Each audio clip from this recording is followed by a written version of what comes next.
Former Puerto Rican boxer Prichard Colon has died at age 33.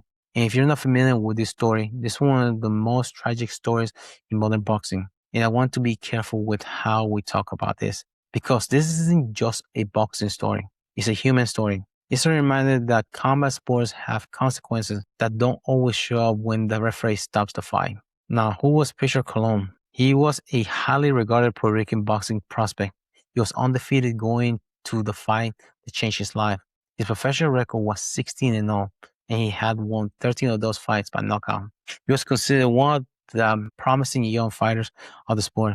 Then came October 17th, 2015. Colon fought Terrel Williams at Eagle Bank Arena in Fairfax, Virginia. And what happened that night is still discussed today. The fight became increasingly ugly. Colon repeatedly complained about punches being landed to the back of his head. Those punches are illegal in boxing. They are commonly referred to as rapid punches. And this is where things get really difficult to watch. Because according to reports and footage from the fight, Colon repeatedly tried to get the referee's attention regarding the shots to the back of his head. There were penalties during the fight. Colon himself was penalized for a low blow. Williams was also penalized for a punch to the back of the head. But the fight continued. And that's where I think we need to understand the fighter's mentality. Because a fighter isn't necessarily thinking, I need to protect my long-term neurological health. They're thinking, I need to survive this round. That's the warrior mentality. And sometimes that mentality can work against you, because fighters aren't trained to push through discomfort. They're trained to not quit. They're trained to keep going. And sometimes that makes it incredibly difficult to recognize the difference between I'm hurt and I'm in danger. That's a distinction every fighter needs to learn. The fight eventually reached that 9th round. Colon was knocked down. Between rounds, he spoke with ringside doctors and reported that he felt dizzy. He was clear to continue.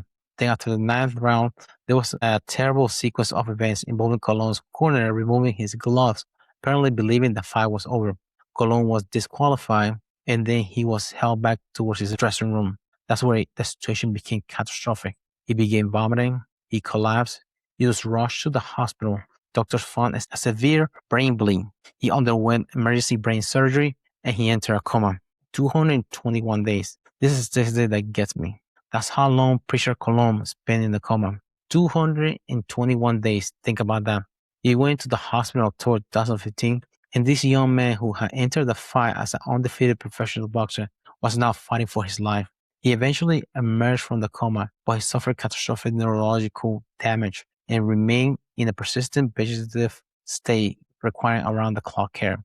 And his family spent years caring for him. His parents became his caregivers. His mother, Nieves, devoted years to caring for her son.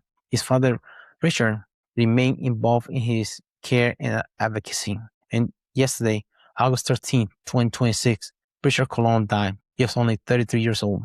And this is where I think we need to have the uncomfortable conversation. Combat sports are dangerous. That's not a secret.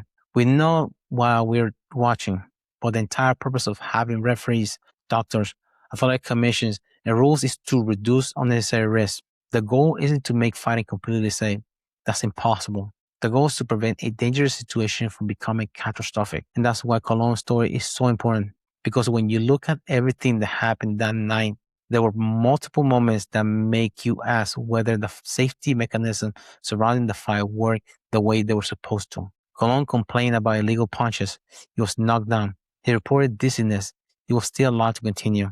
And we can debate individual decisions forever, but we'll never know exactly what would have happened if one of those decisions had been different. That's a tragedy. And I think something else gets lost when we talk about tragedies like this. We talk about the fighter. We talk about the fight. We talk about the referee. We talk about the opponent. But what about the family? Because the fight ends for everybody else. For the promoter, the event ends. For the referee, he goes home. For the fans, they move on to the next fight. For the opponent, his career continues. But for Prichard's family, the fight never ended. They spent more than a decade living with the consequences of that night. And that's heartbreaking. And this brings us back to something we've talked about throughout this episode. Control, MMA, boxing, jiu-jitsu. They're all different, but they're all combat sports. And there's always going to be a risk. So what can we actually do? Better officiating, better medical protocols, better concussions recognition, better dedication, and most importantly, a willingness to stop a fight when the fighter's health is more important than the fight itself.